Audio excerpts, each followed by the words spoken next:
So this is what everybody really looks like when they take their mask off after guns, beer, and therapy.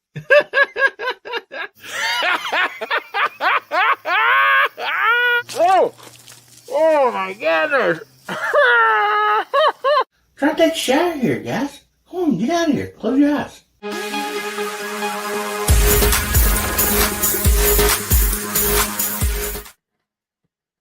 Howdy, Hillbilly Nation. It's American Hillbilly. Man, good to see y'all out there this evening. Man, I hope y'all are having a wonderful Saturday night. And thank you all for tuning in here to Guns, Beer, and Therapy. And this is episode 195. Wow. We're getting close to 200. My goodness. And there's still people here, so that's awesome. Well, thank you all so much. And we're going to start this off with a verse. And so this is from Mark 11:24. Therefore I tell you, whatever you ask for in prayer, believe and you may receive it, and it will be yours. And so I think that's an awesome verse, because it only says, like, if you ask for it, but it takes something else. It takes believing, trusting in the good Lord, believing, and, for it to come true. And that all comes in His perfect timing. His timing is not always what we think. It's like, oh man, I just want it right now. But sometimes we'll look back in our life and we, see where we prayed for something, this and that. And then we see that slowly, without us maybe even realizing it, that those things come true that we asked for, and we believed and trusted in it. So what a great verse, I think, for the week. And, man, look at all these fine folks we got out there in the side chat. Let's go, Big Sky says. Good to have each and every one of you there. And yes, we do have the hashtags scrolling across the bottom. Hashtag HBN for Hillbilly Nation. And 195. This is 195th episode. And man, there's Denny out there. I think I need to change his name to Denny Wins. He won the awesome anechoic giveaway that me and Chad had put together, it was Chad's friend. Y'all probably know this, I'm sure, the GoFundMe for Greg and stuff. And anyway, Buck, I had him on here. Manicoic, and he is such an awesome person, and he donated a 22 long rifle suppressor, and Denny was the lucky winner of that. So that is awesome. And anyway, we got some fine we got some fine folks back here in the green room, and let's go ahead and bring them out and so we can visit with them. First in, we had Hasbro and Kevin, and they are out on the road. How you doing, fellers? Hey, guys. Here, let me see if I can get some light on Kevin. Yeah, I'm here. We're moving down the road. Well, good to see you guys, and thanks for jumping on, even though that you guys are traveling. Appreciate you getting on tonight. And yeah, so you guys, you want to tell us where you've been? Well, we went over and shot with the boys of Eastern Kentucky in Pikeville, Chad and the gang, in a terrible heat wave. My goodness. And we were successful. So did you bring home any big money and trophies? Kevin won the money. I just won the prestige.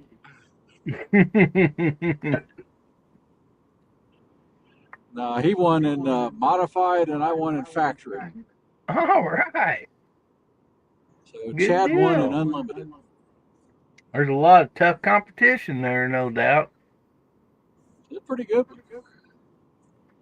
Yeah, our buddies Chad and Justin and several other people shoot down there, and I wish I was closer to be able to go shooting those, and because it sure looks like fun and a lot of good people and competition, no doubt about that. So. I mean, it's only probably what 20-hour drive.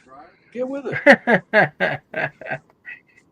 Yeah, I mean, I looked it up and road time, like without stopping, by the time I had my like stopping, getting fuel, bathroom breaks and stuff, it's probably around 14, 15 hours, somewhere in there at least.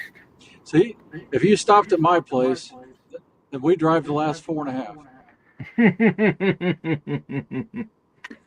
Hey, I've been across Missouri and in Indiana and Ohio and all that. Um, it's some long driving out there crossing those states. But Yeah, they still got the wanted signs with your face on them up. yeah, yeah, we built two houses one time, and it's Gladys, I believe, Gladys, Ohio. It's the winter time. We had some friends up there. He goes, I want to, he has a house down here. He said, I want to build two spec houses up there. And we went up there for like 4 months to the winter and built two houses, just got them all dried in and everything. Um, and oh my gosh, it's cold. And a long trip back to here, no doubt about that.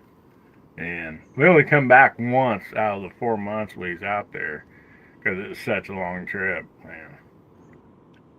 But anyway, thanks for being on tonight, guys. And we also got J Delta 22NC and next. How you doing, buddy?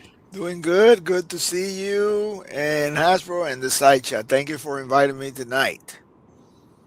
Well, thank you so much for being here, buddy. Appreciate you. You didn't make the drive down to Chad's and Justin's Now, in place. a couple of weeks, we'll be going down there, God willing. Yeah. Can't So wait. no white Can't fish wait. for you. No white fish for you this weekend. No, but I'm going to make up for it. You gonna run that restaurant out of Yeah, whitefish. they better order some. Yeah, I mean that thing is delicious. I mean it's just delicious, Yep. and and not many calories on it either. So it's I'm a surprised they win-win. don't have a picture on their wall of you I yet. know. This time I think I'm gonna go there. Where's the manager? Maybe Let's we'll take a get picture, put put it some on the roasted. entrance. Maybe we'll get them put some roasted coconut on your whitefishes. There you go. Yeah. It's some the rusty coconut sauce. So Justin says Steve and brother John shot with them today too, so they're probably on Yeah. the way They home. did. Awesome. Well, thank you for being here, Jose, and we also got Thank you. Moondog back here. Moondog 2A, how you doing, buddy? Very well, thank you. Though I don't say I don't think you'll be seeing me driving out to any shoots out over Chad's way anytime soon. It'd probably take you a longer air flight than it does take Hasbro and some of Yeah, these guys to drive. Yeah. Though I would love to. Kentucky's just beautiful country. When I was living on the East Coast, I really loved going down into Appalachia and into the South. So yeah, I miss it. I don't miss the heat though.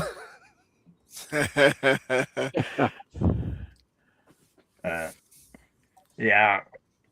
It, well, like Hasbro was saying, they said it's pretty hot down there today, and so. Yeah, I mean, it was up in the 90s here today. We literally got rain again last night. We've been getting some rain and stuff, and it's been cooling the evenings off when we do, but it just adds more humidity the next day when the sun Yeah. comes Yeah, out. yeah. We had the same issue here. Artax says, we're in Kentucky, Pikesville, Kentucky. It's on southeast side of Kentucky. Then he says 102 there in West Woo. Texas. That's probably a cool day for you, ain't it? Indeed. Man, I've been in, see, where was that? Well, it was even, I think, more north than what Denny is in the summertime for a men's softball league deal championship we was in. And oh my goodness, it was hot. Man, I knew right then I didn't. He says 102 is normal. I knew I did not want to live in that part of the country. Yeah. And I have a real good friend in Arizona, and he's like, but we ain't got any humidity. And I'm like, dude, if I set my oven on 120 degrees, there ain't no humidity in there. When I crawl in that oven, it's going to be hot. It's going to burn me, you know, regardless of the humidity. But, yeah, that's just how it goes. I mean, and I mean, I actually love where I'm at. We get all 4 seasons, and each season's not going to last too long, you know. Yeah. If it's hot, super hot, we Just know barely. we're looking at, 4 to maybe 8 weeks at the tops. And same way, if it gets, cold and snow, But it seems like more and more it robs us of our spring and our fall. It's like, come on, I want a good solid 3 months of spring and good solid 3 months of fall too. It never seems to last long enough. Yep. Mm-hmm. No, it don't, man. Yeah, our March winds showed up before March, and they're still going. And here it is, August. It's like, what in the world? And a lot of times you might not know as much of that, like really notice it as much, except for when you're wanting to go out and shoot a bench rest, target. It's like I look at my cameras are outside the American flag hanging out there, and it's like, flapping sideways, and like, not today, or at least not right now. Oh, I bet you do have a lot of skin cancer. Dang. Yeah. Yeah, that'd be rough, no doubt about that. So, anyway, we got a few topics for tonight, and we're actually going to be talking about scopes. There's a company that Moondog works with, and I do too, and actually, should we say their name? They're just wanting to know what everybody's kind of looking for and wants. Yeah, sure. A Coolifer, and they're wanting to better their product around people, and so like they've asked us, a few questions through email, and they're like, so, we want your guys' opinions and like, your your community's opinions, because we want to make a good scope that everybody likes and everything, and that keep it at a good price as we can, which I applaud that in a company, honestly do, instead of just looking, just trying to ship out whatever most profit they can get or whatever. They're looking for actual feedback, and like, I mean, yeah, they have sent us some scopes, and so far, like, I mean, I know, we've done honest reviews, Moondog, me, Chad, and I don't know who else has got the Coolifer scopes, but I mean, for the money, they're a good scope. I mean, there's pros and cons, but I've found, quite a bit of pros, on them, especially for the price point they are. And looky here, who we got in the side chat. Ah, okay. There is Mario out there. Mario. And so, guys, let's shout out Mario here. Somebody can count us down. Okay. 3, 2, 1. Hey, Hey. Mario. Hey, buddy. Good to see you.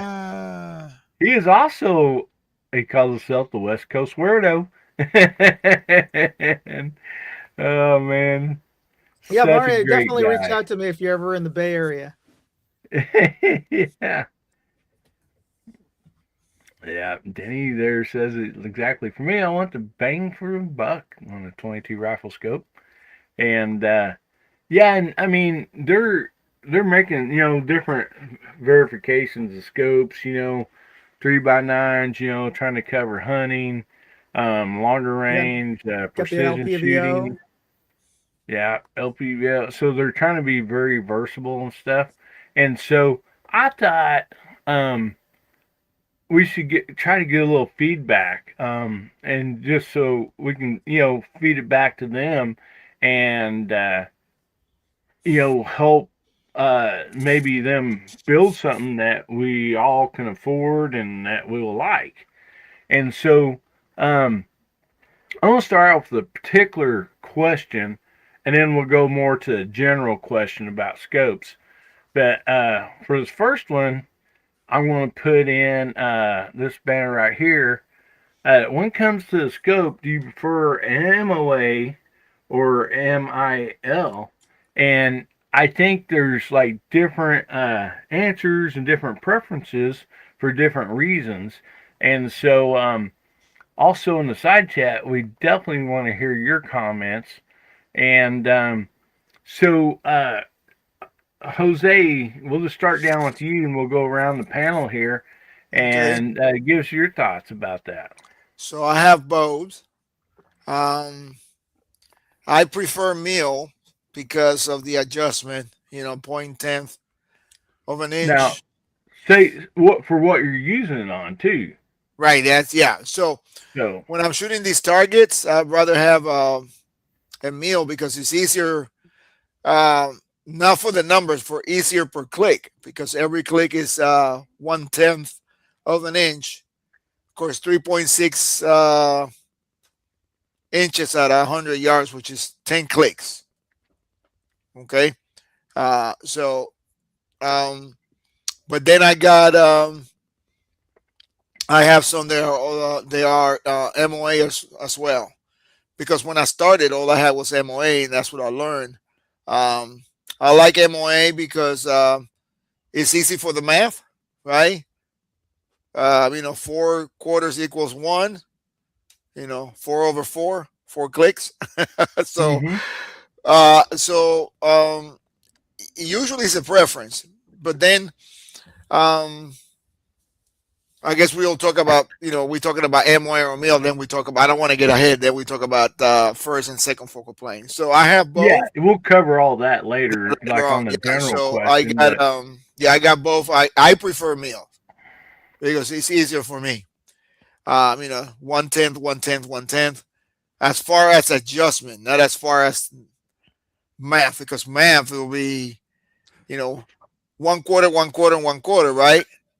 It'd be one. So, but as far as adjustability, it is. So I have both, but I prefer meals. So well, that's my preference. math is hard for us hillbillies. I will say that. And Yeah. so awesome. Well, Hasbro, Kevin, uh, what do you guys think? And Packrat says, do they have an LPVO? Mm-hmm. And I think Moondog's probably got one right there. I Yeah. don't. Right over here, they have the TP 1 to 8 power 24. So that's their Quilifer LPVO. Awesome. And you've done a review on that already, Mm-hmm. right? Yeah. You can find a review on my channel.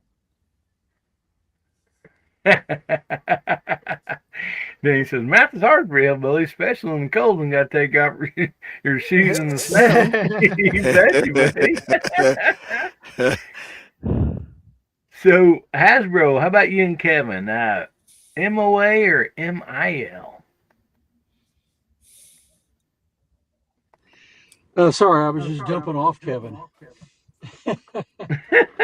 I Oh, shoot, I shoot yeah. both, but mainly mill anymore. But in Mainly pure mill. target guns, they're going to be MOA because you try to get 1/8 inch MOA fine adjustment. Mhm. If that's what you meant. Awesome. And Is the yeah, echo we've gone? got Does it sound better? do It's still what? got a little bit of an echo, but Okay, still it's is. workable. It is what it is. Yeah, Well, it's not Kevin's still bad about at all. 15 feet away from me. Maybe when I move away farther, it'll be okay. Blame it on Kevin.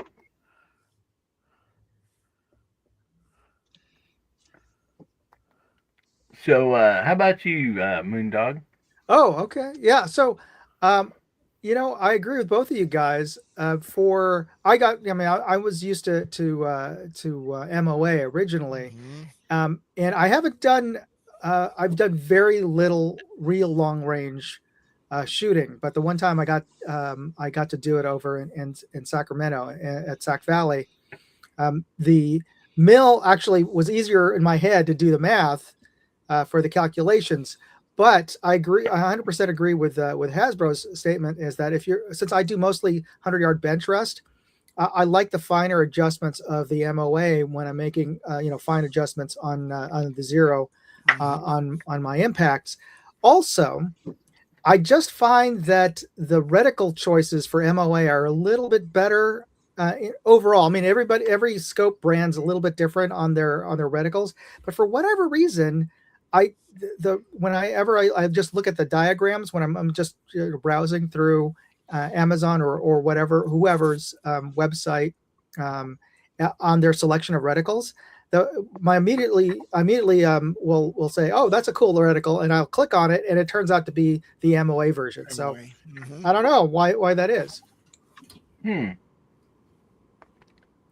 I It may be a wonder. lot of the mill have gone to the tactical crowd and they, you know, tend to Yeah. cater the Christmas tree things more. But it even when it's the Christmas tree, if we're comparing the Christmas tree between one and the two, I for whatever reason I prefer the overall layout of the MOA version. But maybe it's because Uh I'm huh. used to it. I don't know. Yeah, I, some of the MOAs are, even though they got hash marks, they're not as busy as the other ones. Usually the MOAs are either one MOA, hash marks, or half MOA. So you go one, 1.5, two, 2.5. Some of the other ones, we don't want to get the A because we're not there yet. Some of the other one got point 0.2, point 0.4, point 0.6. So there is a place for that. But yeah, the cleaner reticle sometimes at 100 yards is what you want. mm, yeah, and I think a lot of it too, like Moondog just said there, a lot of it sometimes is what you grow up with or what you're used to. And I was talking to actually Jose earlier on the phone, and I'm like, um, uh, for us, me growing up here in the hills, the only rifle that had a scope on it was just a hunting rifle. Like we didn't go out and shoot targets or nothing. I mean, maybe like right before season, if it was squirrel or deer or whatever, you might go out and shoot 3 or 4 times to make sure your scope was still, you Zeroed know, in. zeroed in. If not, make a couple adjustments, and then that was it. And so most everything was MOA and second focal plane. And so I know a lot of times, that's something that I'm just comfortable with, in a way. But I've not shot out like way far, and I think by doing that, I understand the differences to just a slight adjustment to a bigger adjustment. Um, when you're trying to shoot, say for instance, a white-tailed deer, um, that little bit of adjustment's probably not going to make that much difference, shooting out of the stand or out of the tree or out of blind, I mean, your radius is a little bigger than when you are shooting the precision, types target. So, yeah, I think a lot of it is kind of depends on what you're doing and how far you're shooting and what it's for. So, a lot of great answers. Let's see, Danny says, Dare Rifle has scopes, ARs, LPVOs, pistols, red dots. Never use a scope for rimfire. It's new to me. Never been a target shooter. So this is all new to me. And Yeah, I have and a then, full scope on my ARs. I don't have any LPVOs. They're full scopes. so Packrat says, just wondering, I'm kind of confused between the mill and the MOA. What's the difference between the two on 2 inches?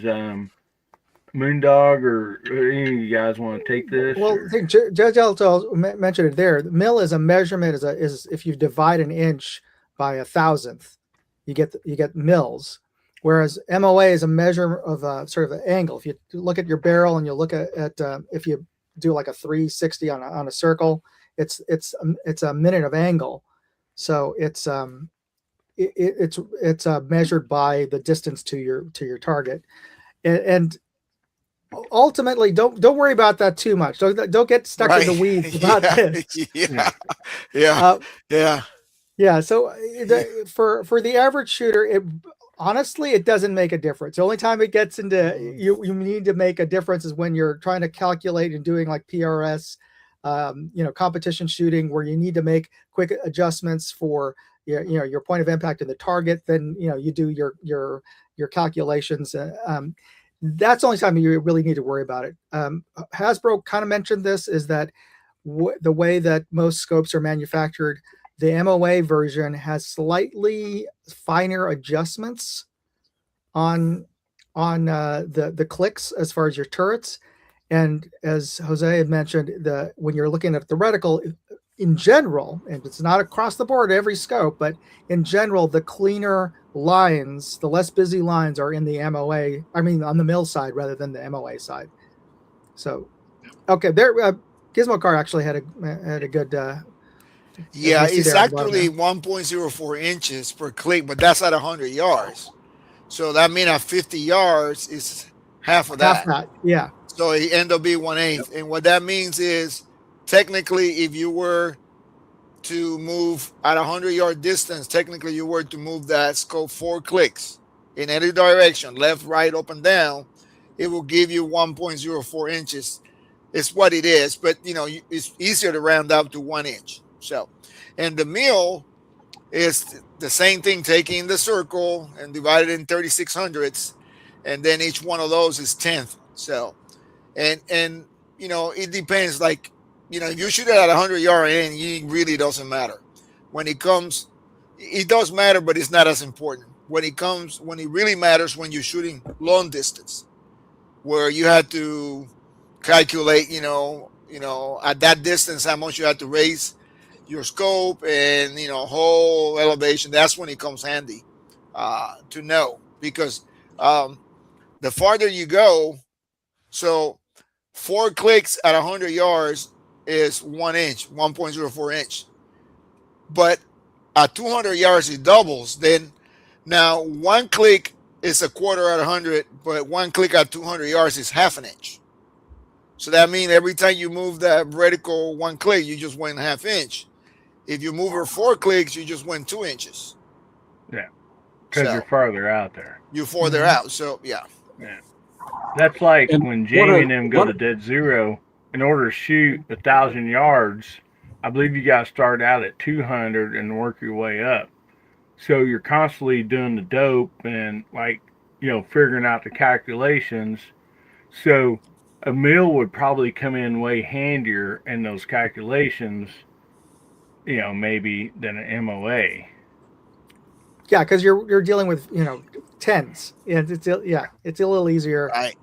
Unless you're, you're used to thinking in quarters and eighths from old Right, school. right. Yeah, then it's easier for us. So Yeah. Yeah, because I tell And people Well, on like MOA, like for me, you click one click at an MO at 400 yards, right? You are like 4 inches high. Just one click at that distance, that's when it comes handy. So go ahead, Hasbro. I didn't mean to interrupt you. well, I was gonna say, like for also, me, I mean, the maybe biggest kind of thing think with about mill. this way. Can't hear me. Go ahead, Hasbro. I was gonna say, for me, the biggest thing with mill is, it's like Moondog's saying, it's an easier math. But when I go from 50 to 100, it's 1.8, and it doesn't matter what rifle I'm shooting because the 22 is going to react the same. So it's easy math. 1.8 up, and you're ready to go. Now I go mill, and it's like, wait a minute, it's 62, and then you got to count Yeah. all the little subtensions to get to 62, and it's usually about 3 revolutions around, and it's like it's just a little bit harder to get there quickly, and that's why you see Mm-hmm. PRS and NRL using mill. Yeah. But it also in mills, so you got 10 subdivisions. So if you tell me 1.7, I'm gonna go 1 and 7 clicks. Mhm. So it's easy. It's one Mm-hmm. click. So you tell me, hey, you are about 1 and 3/4 inch or 1 and 0.7. You can't go 0.7 on a MOA. You got to go 0.25, 50, and 75, and one. So that's where for me it's easier. So, but Yeah. again, it's a preference. Yeah, it's a preference. Yeah. And you might also think about it like if you got a tape measure, and you're pulling out there and and you're cutting a 2x4, for That's a good whatever one. you're Yeah, yeah. building, 1/4 inch, eighth, whatever's fine, But then if you're making precision cuts, say like for furniture or joints and stuff like that, you can see down to like the 16ths, or like if you jump over and look at um a metric tape, you got your millimeters, your centimeters, and stuff like that, where you have quite a few more precise lines to work from on, a small, on a more precision type deal. And so, Mhm. You ever get measure? It's just like you make a good point. You ever get measurements like 1.6 inches, and they're like, "Wait, what? What? Okay, Yeah, now how do I convert that into? yeah. Is it a Yep, quarter or an eighth? Yeah, so that's Mhm. exactly yep. where it comes yeah. comes in handy to have mil and And centimeters. now I don't even do math anymore. I don't. I shoot, and that's what I like about the meals. I shoot, and then I put my center dot, and then count either low or high, left or right, and I just move it there. Click, click, click, click. So instead of going, okay, 1 inch, 2 inches, I don't. I just and for me, that tenth makes it easier because I know, okay, I got to go zero point 0.6. That's 6 little clicks. 1, 2, 3, 4, 5, 6. Boom, there I am. Or Well, you can just put the reticle on the center dot and then move it left and right to whatever the impact is, which is easier than having to do math. It's yeah. another way to Well, do it. That's what I I was think doing. That's what I was doing today.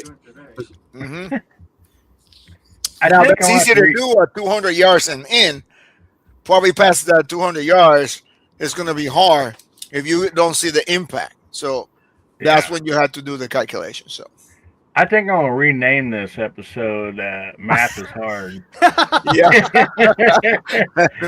and it a lot of it. And I know this don't have nothing to do with MOA and MIL, but like me being in excavating, um, yeah, us as Americans, we don't use the metric system, just because we're Mhm. Americans, Yeah. and and, and stuff like that. But um, we also like, for instance, like being an excavator, I've built like golf courses. So when they give me the blueprint, it's all worked off topo. which is not 12 inches in a foot. Does anybody know what the difference is? No, what?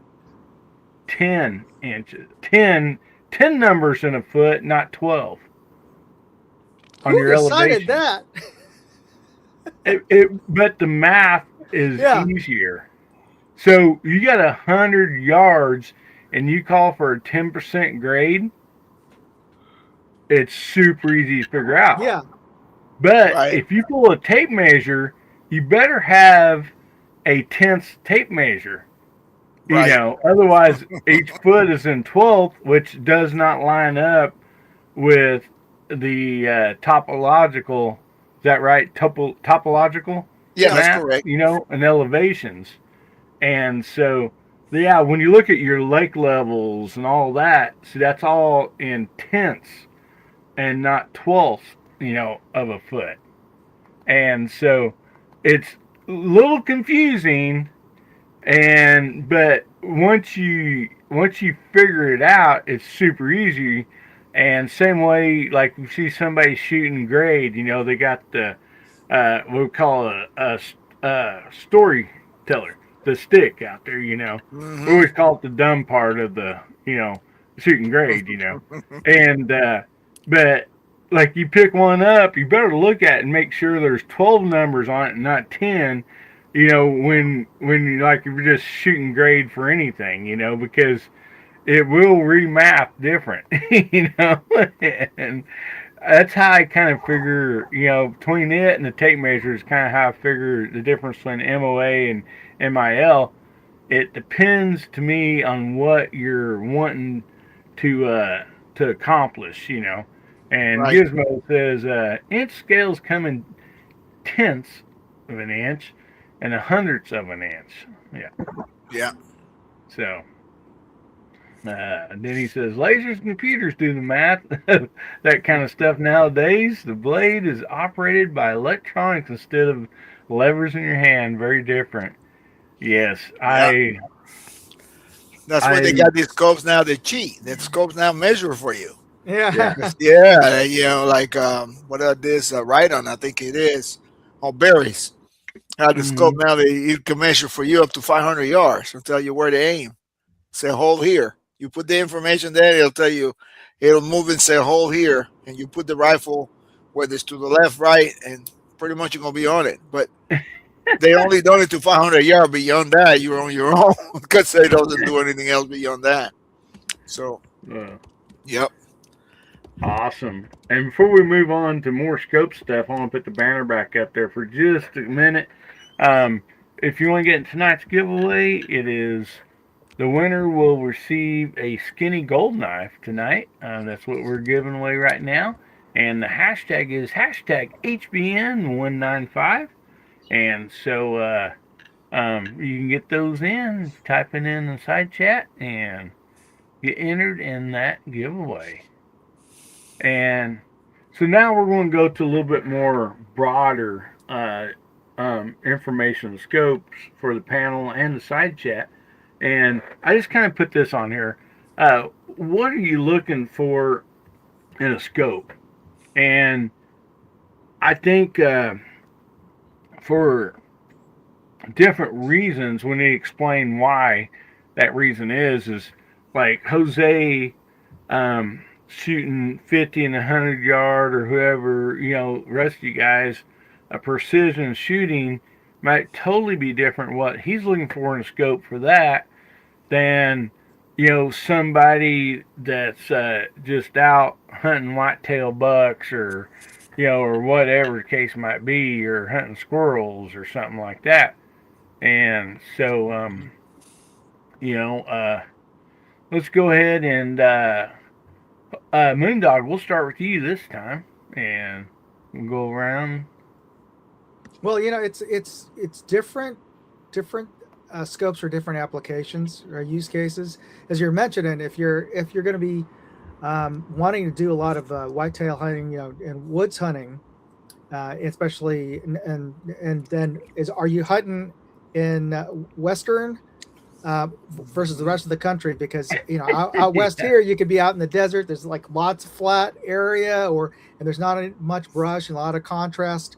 Of course, your prey is often the same color as the ground. VO talks about that because he does hunt, and he's like, you're shooting kind of from one barren hill to the next barren hill. Mhm. So in that case, yeah, you're going to be doing a lot more longer range shooting, well past 100 yards usually. Whereas if I was deer hunting back east, typically you're maybe 75 yards, 50 yards sometimes. So yeah, the difference in the reticle out in the west, I'd want a nice, a finer reticle with a lot more hash marks, reference points, or even in the case a Christmas tree, though not don't need a lot of numbers on it, but at least have some reference points for holdovers. But because I'm going to be cranking up the magnification a lot higher. But with the first focal plane, when you're down low, it's really only useful as a scanning tool because the reticle gets too thin to actually use. So then that's why you have to crank it up. But if I was back east, I'd want a nice thicker reticle just to be able to see it versus the brush or the green, the forest behind it. So it really does vary. And the problem is a lot of times now when I look at scopes, all the new scopes are out there are these first focal plane, a lot of Yep. Christmas tree, a lot of stuff on there.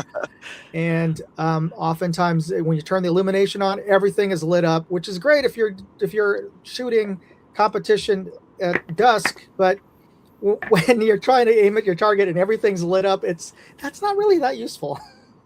So It's I don't know. distracting. Yeah. So Yeah, and go ahead.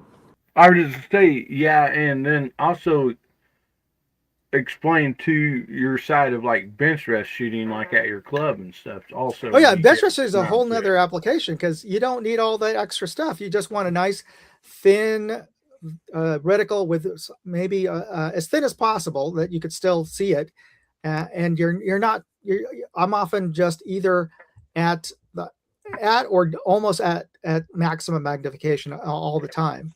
So a nice thin reticle, maybe with a gap or a very thin, very modest gap and a floating dot is perfect because then I can see that X ring, and that's what I'm aiming for.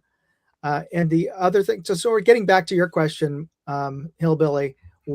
So for the benefit of Aquifer and for us, what they're asking for is what is it that we're interested in, but also what's not available in the market, or at least the market's not given us. If we're looking at Vortex or Athlon or Discovery Optics or Loophole, I mean, we could buy it for any one of those folks, and for the budget side, we can get it from Monstrum or Discovery or Aquifer. What is it there that we would love to see? I would like to see a higher power second focal plane scope because they don't often see that except for like really bougie stuff like Sightron or somebody or Night Force. And for the majority of us, we can't afford a lot of those scopes without either that scope or I'm going to get a new gun. So Right. what are we going to do?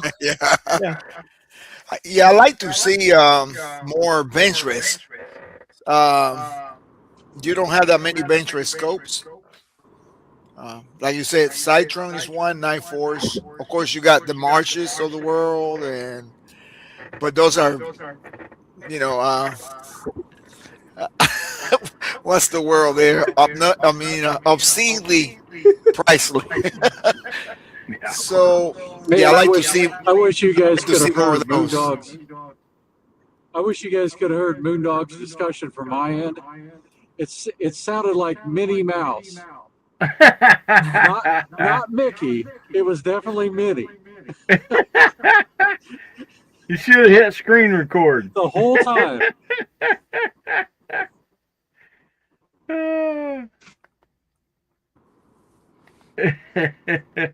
Go ahead. See, Moondog, are you finished there? Oh yeah. Please go, Jose or Hasbro. Oh, okay. So yeah, it depends on what I'm doing again. So now the market is first focal plane because it's cool, and each one of those got a use for it. But for me, it's glass. That's the first thing I look at it. Good glass, and does he track? Does he? Because well, when I focus, focus all the way in and out, does he change? Where you're aiming at, and so that's one of the things that I look for on a scope. Just that, to see if I don't do tracking like I know you do, and that's good because I watch you guys. So a lot of the scope that I get, I watch you guys first. I watch you, Mundo, and I think I told you in some of the comments, and of course, Joe, Cyclos Joe, and because I know you guys gonna put out the good stuff out there. But a lot of times I don't find it, and I just bite the bullet and buy it, and I say I'll find out. I mean, you know, and I got some nice, like you call them bougie scopes, I call them Gucci scopes. Yeah, yeah, I got some nice one. I got, I have some nice Athlons. I have loopholes. I got a nice ones loophole and knife force.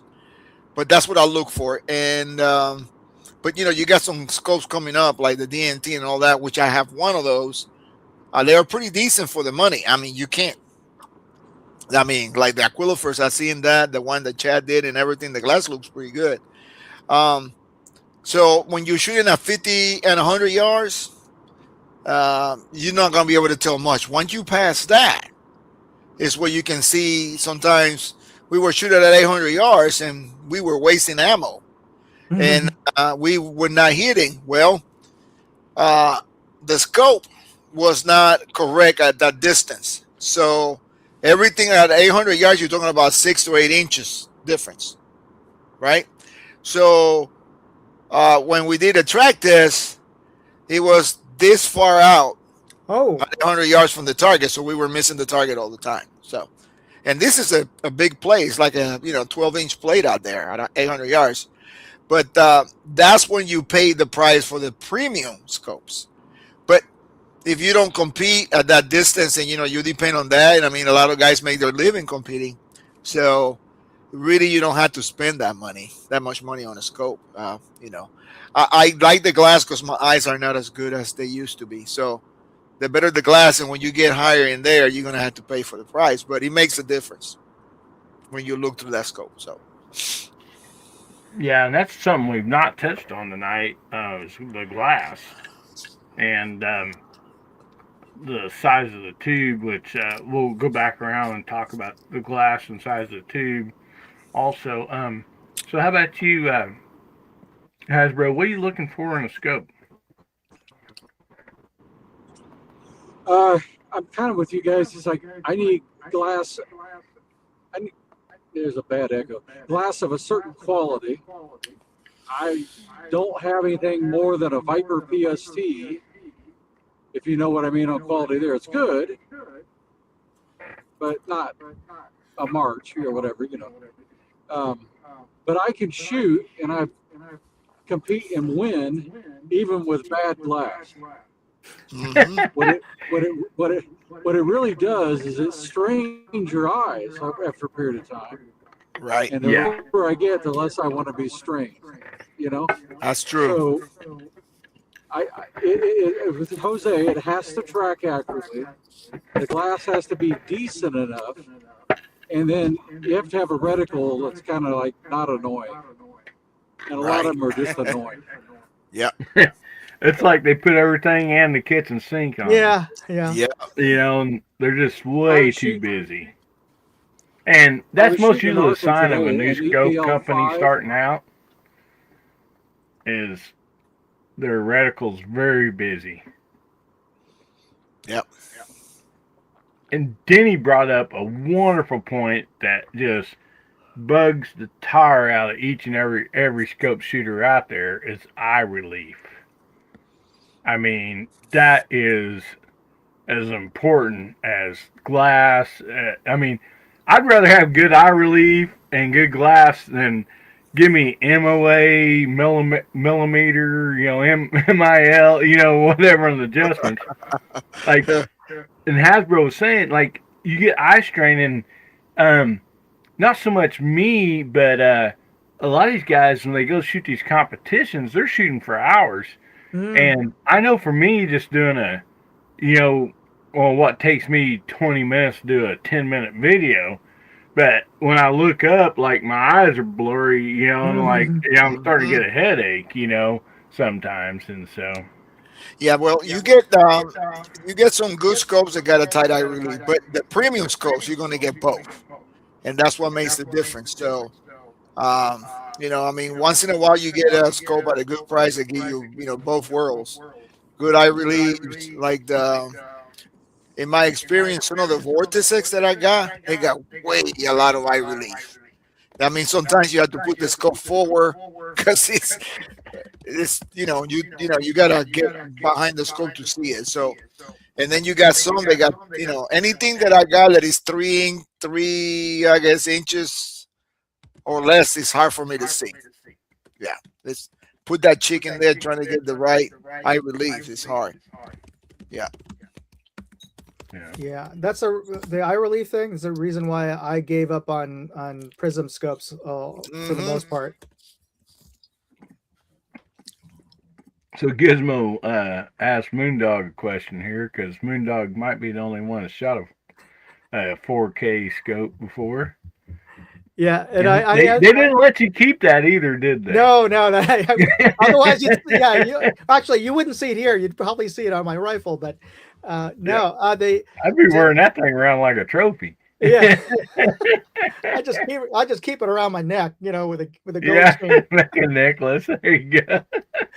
No, to be honest, yeah, I've the times I've got a chance to test the March scope, which is like $5,000, and I got a chance to shoot with a Citron and a Night Force at Sac Valley. They're great, and to be honest, yeah, if I could afford one, I'd get one. But for most of us out there, you don't need it until you're in competition, and then somebody else has the more expensive scope and can with a an aperture reducer see through the mirage and wins the $2,000 prize. Then you want to get that You want one. Yep. $5,000 scope.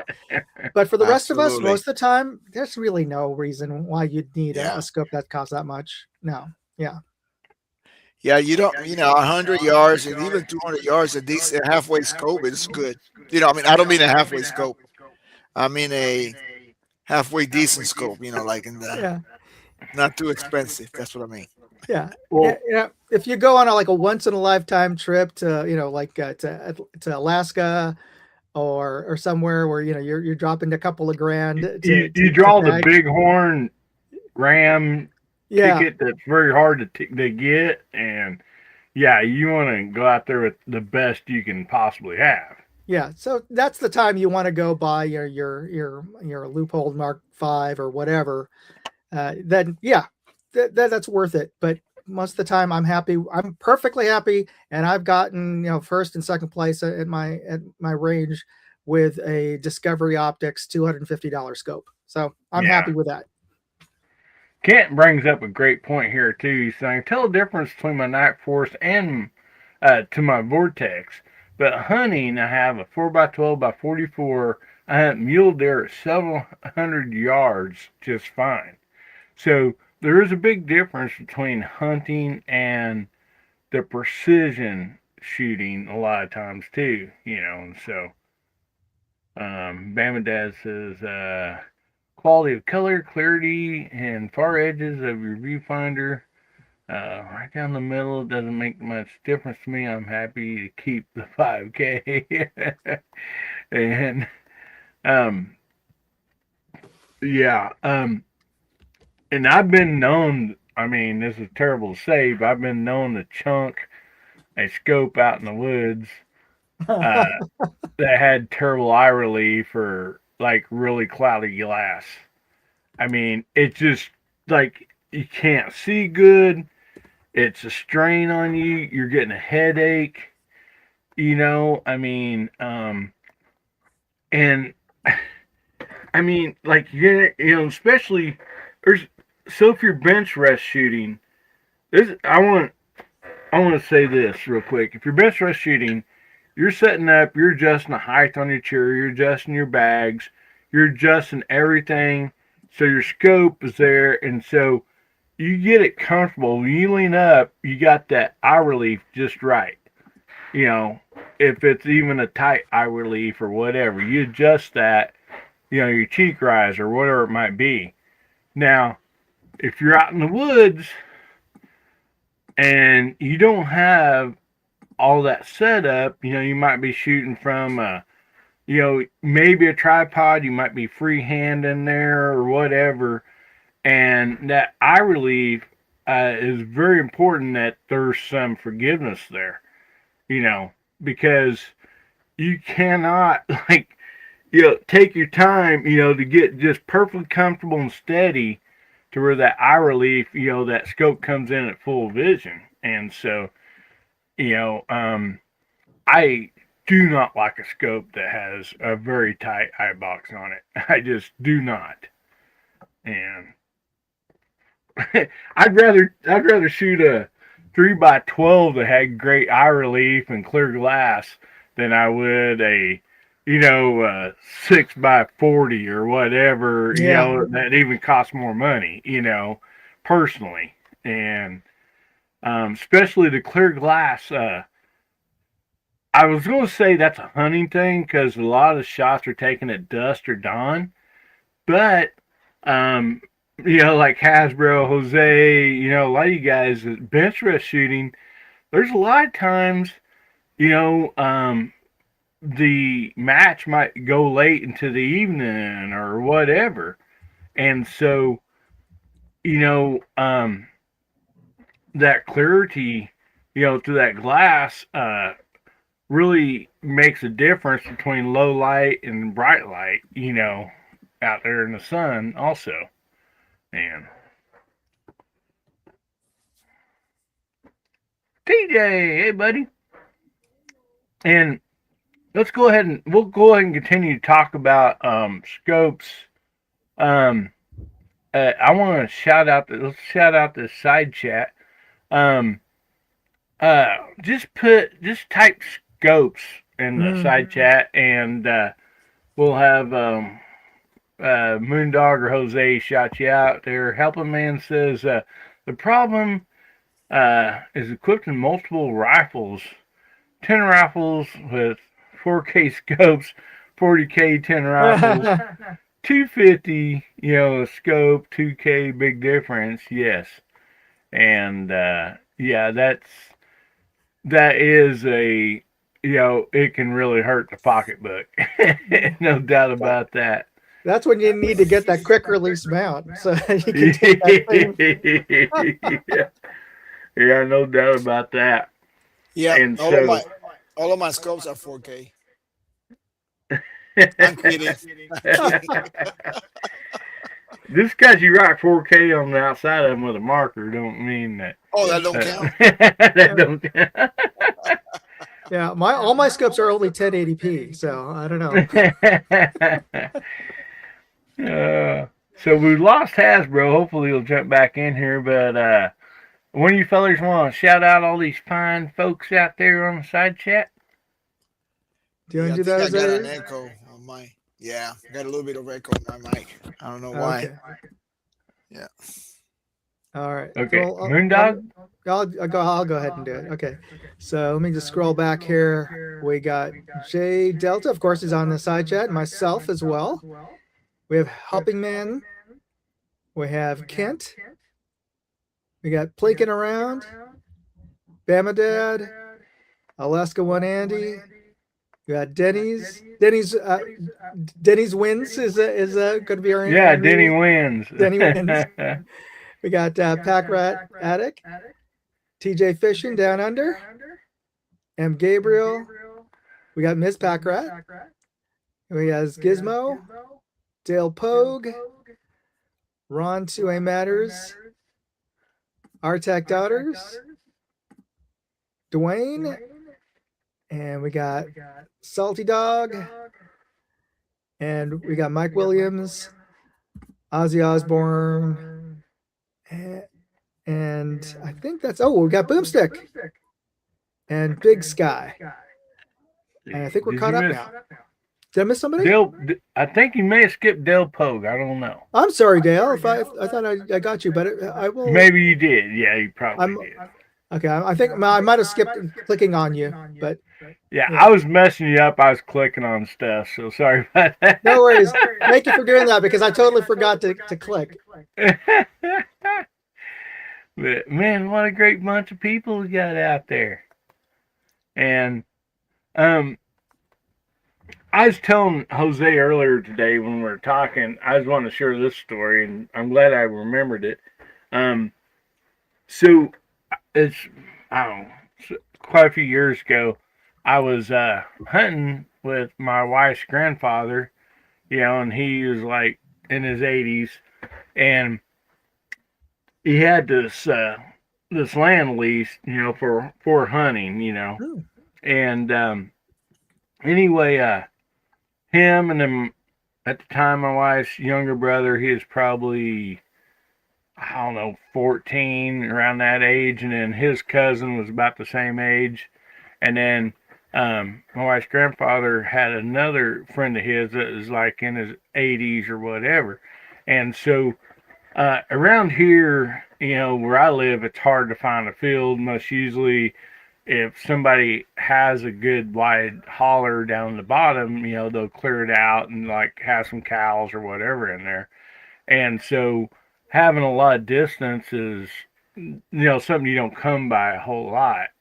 And anyway, so we're hunting with them, and like we discussed, like we all kind of knew the property and like where we was all going to set up. And I mean, you go hunting around here, especially with an old timer, you better have you some cans of Vienna sausages, some peanut butter and jelly sandwiches, some water, all that, because you get there before daylight and you don't leave till after dark. I mean, that's just how they rolled, and anyway, and so I had said, since I had some older and younger people with me, I was like, where you want me to hunt? And he goes, well, our eyes are getting older, and the younger boys, I'd rather have them, down in the woods, whatever, and we're going to be over. Had a couple springs, creeks run through it, and so he goes, do you want to hunt the field? At the time I was younger, and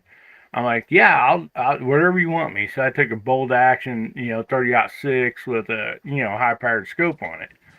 And I said, well, I'll hunt till about noon. And then if I don't hear any like gunfires from you guys, I'll get up and I'll make a walk around the perimeter, which is up one side of a hill, back down by the lake, back up another big steep hill and back down, and then back up a hill and back down to where I was originally at, And, so like I was out of range of them, with what they were shooting. And so noon come around, I didn't hear any shots, we didn't see anything. So I started my walk, and when I got down by the lake and started up this big steep hill, and again, I'm got a 30-06 with a high powered scope on it and bolt action. And so I'm walking like 50 to 100 yards up a hill and stopping and resting, catching my breath. And, about halfway up this hill, I stop and I look over and I see a cedar tree there that a buck scraped, rubbed the bark off of. So I'm, standing there catching my breath, looking at it, and then all of a sudden I heard a noise and coming down the hill at me, which is kind of like a trail. It's like you ride a 4-wheeler through there, but, it's a pretty steep hill. And I look up and here comes this big buck running down the hill straight at me as fast as it can go. And so I got one in the chamber. I flip it off safety, go around to take the shot, and it before I can get my gun pulled up, it comes sliding to a halt, on this gravel, and I have like a broadside shot, And I pull my scope up. I see nothing but brown fur. I can't tell Oh, what part of the deer it is. It's like maybe at the most 25 yards from me, at the most uphill. I take the shot, um, and it goes over the hill. You know, I look back up, it goes over the hill and down off of the edge of the hill. And so, like, I'm standing there, and anyway, just within a few minutes, somebody's coming down the hill. It's the guy that owns the land, his grandson. He's like, he said nobody's gonna hunt this hill, so I come down here, and which I knew him. And anyway, there's a garage guy out there. And I was like, yeah. I said, he goes, did you shoot at that buck or whatever? And I'm like, yeah. He goes, I heard something in front of me. He goes, I kind of got a little glimpse of it. I couldn't tell. I was like, yeah, it was a nice buck. I took the shot. I'm like, while we're talking, I was like, we'll give it a few minutes. Let's find some blood. We'll track it. Couldn't find any blood. We went ahead and kind of went over the hill. Couldn't find anything. And within just a few minutes later of that, I heard a shot down on the bottom. And so my brother-in-law had got it, my young brother-in-law. And we assume it's the same deer. We don't know to be exact. But it only had the one hole in it, So shooting that close with a 30-06 and a high-powered scope, like, I don't know if I was aiming at its belly, at its leg, I couldn't, the brown fur filled the entire scope. So there, just a bare sight 30-30, which is what I carry a lot, would have been a heck of a lot better. That probably would have put some meat in the freezer, But, yeah, so scopes mean a lot of, you got to pick your environment for what you want out of a scope, because they can hurt you just as much as they can help you. And in that case, it hurt me. Now, the next day I seen one on that field that was, about 150 yards out, I was able to drop it, so, I really didn't have any business in the woods, but all I was trying to do was stir up some deer so, they could hopefully run something down to them so they could get a shot, which ended up working out. But yeah, scopes makes a big difference between on what you're wanting. So right now, I would like to ask the panel in the side chat, and we'll get to the giveaway just right after this. If you could talk to a company, and it don't matter, so say you're a hunter, I'd like for you to put out in the side chat, and we'll talk through the panel also. And you could talk to a scope company and say, hey, these are the qualities I want out of scope. I want this kind of power. I want, clear glass. I want, this type of reticle. I'd like to have MOA or MIL. This is what I would want in my scope.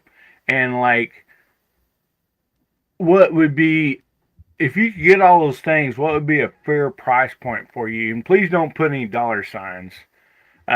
Because, we're not here to sell scopes. We're just trying to get information to help a company to bring something better to the market for all of us. And please specify, say I hunt, I would like this. I bench rest with a, center fire at this many yards. I would like this for that. So kind of try to be a little more specific on what you're wanting it for and what means the most to you, like in a scope.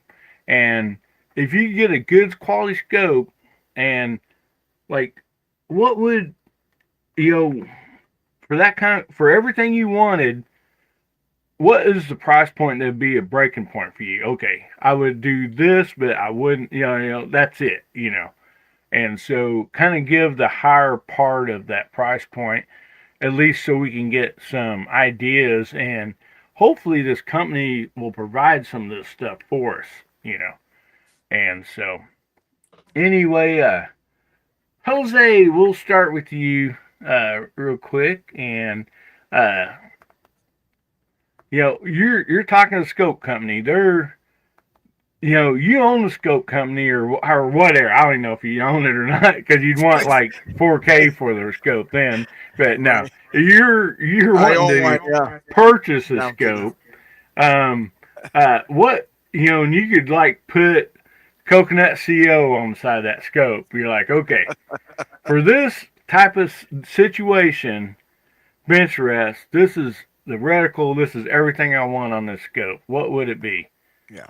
I know I got an echo, so I know Tom had a little bit of echo too. So I went out here and checked everything here. It's okay, but it will be. I'm willing to uh, invest up to 1,000 coconuts. I like to have a good glass, decent glass. You can get that with Japanese glass now, or maybe Scots glass, German glass. Let's not be Um, racist in this whole yeah. situation. uh, bench rest scope, 1/8 uh, adjustments. I like thin cross, floating dot, but not too big as to cover, the little targets we shoot. And I like to see some kind of a hash marks, okay? Because you get some good scopes out there, and it's just a reticle. I mean, it's just a crosshairs. No references. I need reference because um, I want to use that scope. I don't want to type that scope just to that particular rifle. Some of my 22s I shoot up to 400 yards, so I got used to that. Now on this new rifle build that I got, it's going to be a bench rest rifle, but I want to be able to shoot it up to 200 yards, but not as important. But that's what I would look for on a scope. Awesome. Good stuff, buddy. And also, side panel, man, throw it out there. Let's hear what you got out there. This is a good opportunity for each and every one of you to maybe get a scope out there, that you are interested in for what you need and stuff. And good to have you back, Hasbro. I'm sitting down. I am exhausted, but Oh, I I'm bet home. you are. So glad you're back on here now. We just talked about, and we're gonna go, asking the side chat and the panel. I ain't seeing a comment come in a little bit. Hopefully, we're not shut down. Somebody say something out there in the side chat and make sure we're still going live. Yeah, Bama Dad just posted something like 2 minutes ago. Okay, good. But the echo has followed me. Oh, yeah, there it is. Yeah, Yeah, it's still we're still live. All right. I want to make sure because this has happened to me once before. It's I like, think oh, nobody's commenting. Well, the only one we without weren't echo live is anymore. now Hasbro and Hillbilly. Yeah, me and So, Tom has a little echo on there. So. Hasbro, if you talk to a scope company and you could build like a scope and like put Hasbro's hide on the side of that scope, and what all would you want it to be, and what price point would you think would be a fair price for everything you wanted? And would that be for shooting 22 like rimfire or centerfire bench rest or hunting? And like if you have a couple, please explain. And so, that's what we're trying to do here is hopefully get, scopes out there that people can afford and for a fair price, and that will work for people. Well, I'm just saying, if you saw this on the side of your scope, it automatically is perfect. You'll never want anything else. It'll do everything you want to do, hunting, bench rest. It really won't matter, and it'll be $20. So it'll be perfect. That's all I'm saying. That's how you go about that.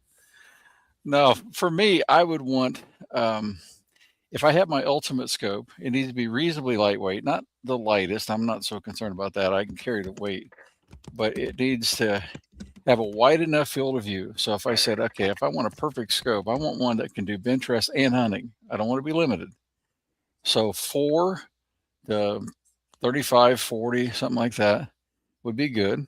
And that's not the way the optics work, right? That's why you see 7 to 35s and 6 to 24s is proportions that they work with. But good glass, of course, turrets at half to track. It's all that sort of stuff we'd say. And with that logo on the side, then it'll be really awesome looking. So I don't have to worry about styling. And then, but honestly, $500 or less would really get my attention, just because I can now put it on just about every gun without killing yourself. So now, is that possible? Of course it's not, but I have a dream. So would you have the MOA or MIL on it? I would have a switch for both. You just like have that. four Terrence on there. Actually, having shot digital scopes, it's not that far fetched, right? True, It's completely true. possible. And they give you some capabilities that are just pretty amazing. So Yeah, I've seen digital scopes mentioned a few times out there in the side chat. Digital scopes will just do everything for me. Rangefinder, the whole 9 yards. well, the one-shot zeros are really cool, and they work. Yeah. Mhm. Yeah, and that's going to be hard to get at under that price point. For a lot of people. Alrighty. And so, Jose, you answered yours, right? Yes. Yeah. Okay. How do I sound now? Better. You sound just fine. Yeah. I log off and log back in, and the echo went away. Oh, okay. So, See, it was you the whole time. It wasn't me. no, because I have myself muted, and I can still hear you echo, but I unplugged the mic, plug it back in, but the old reboot, right? Yeah. You betcha. Yeah. So, Moondog, how about you, buddy? Well, thinking of, am I getting the echo now? Mhm. Do I need to log off and log back in? I'm not getting any of these echoes that everybody's talking about on my side. Can you hear it, Jose? I hear you echo. Yeah. Okay. It's not me this time. Yeah. Should I log back out and log back in? I could do that. Okay. I'm watching the little meters down at the bottom on everybody's mics, and it's not even showing an echo. Yeah, I don't know. Yeah, it did that for me for a while. So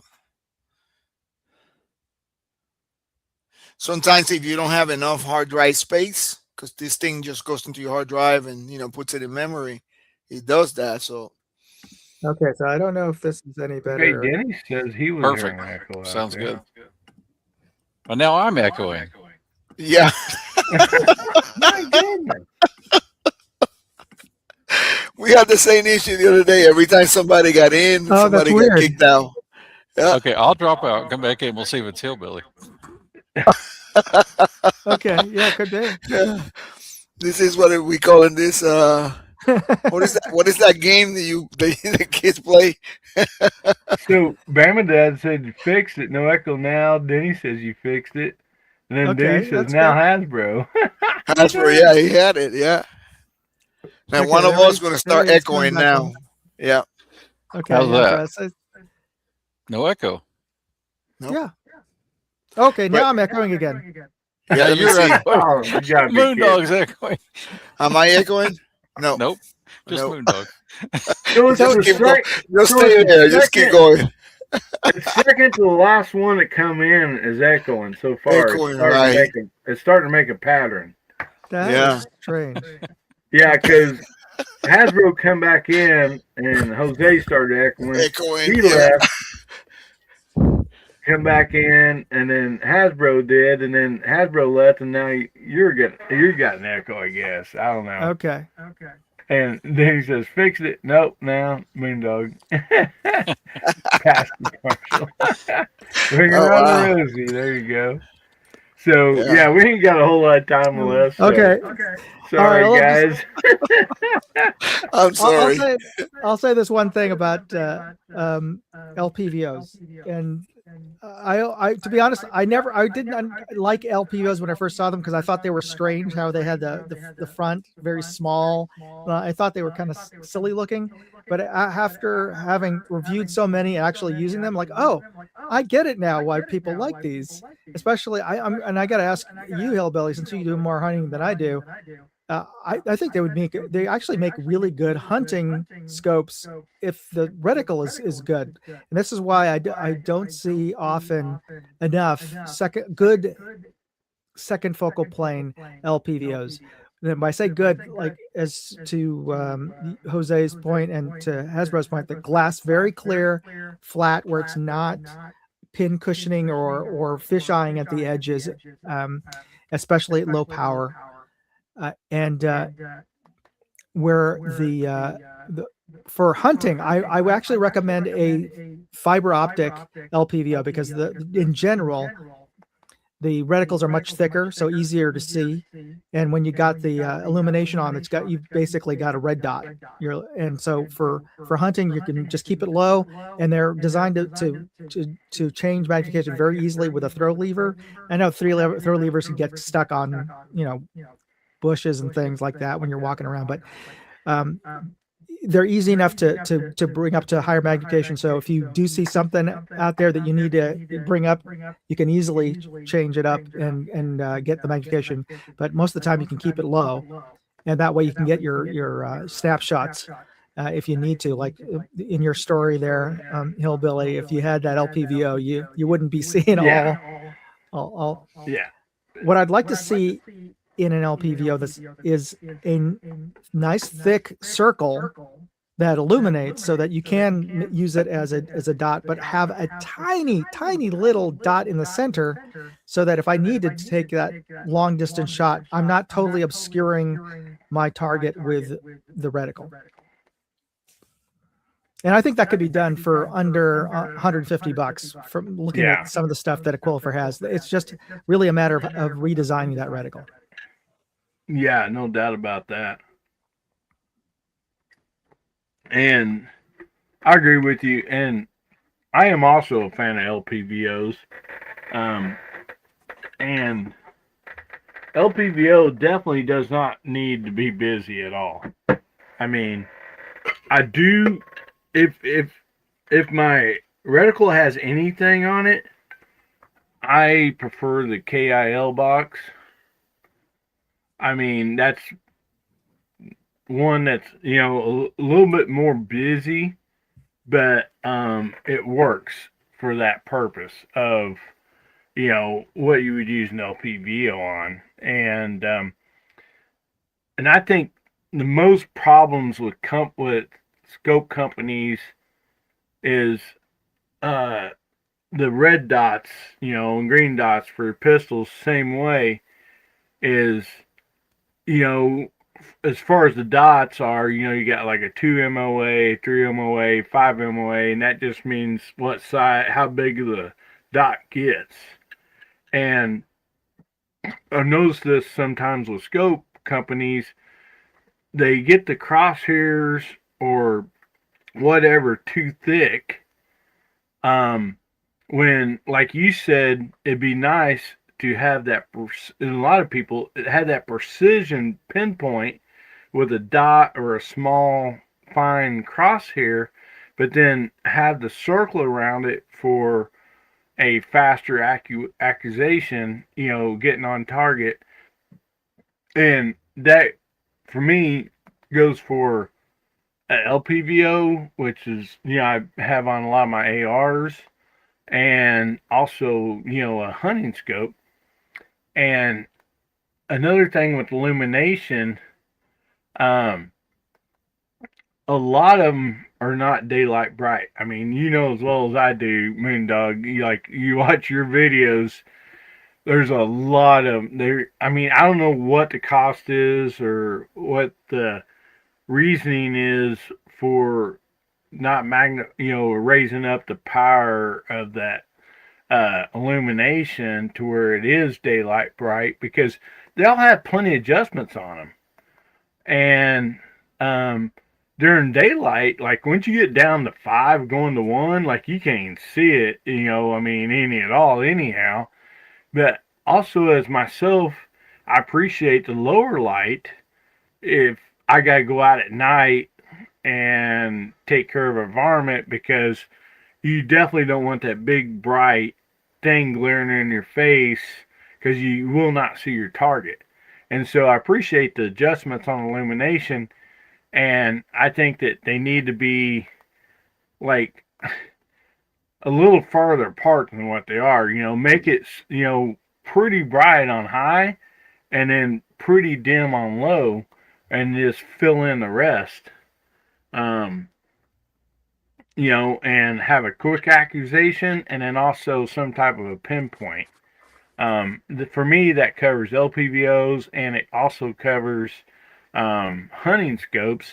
And I like a second focal point, or second focal plane on those, And for me, I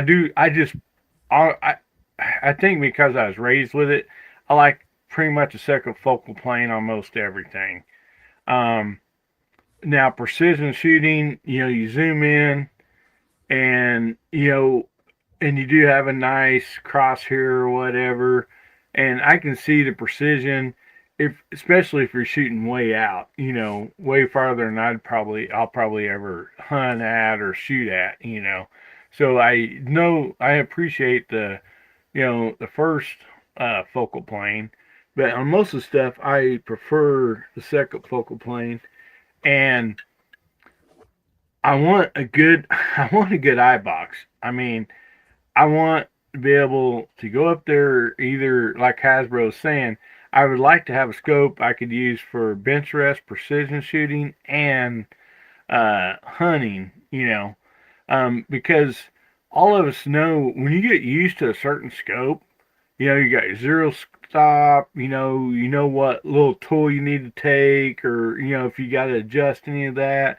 Um, like you just know where everything is when you get used to a scope, and so it'd be nice to have one that would fit many applications.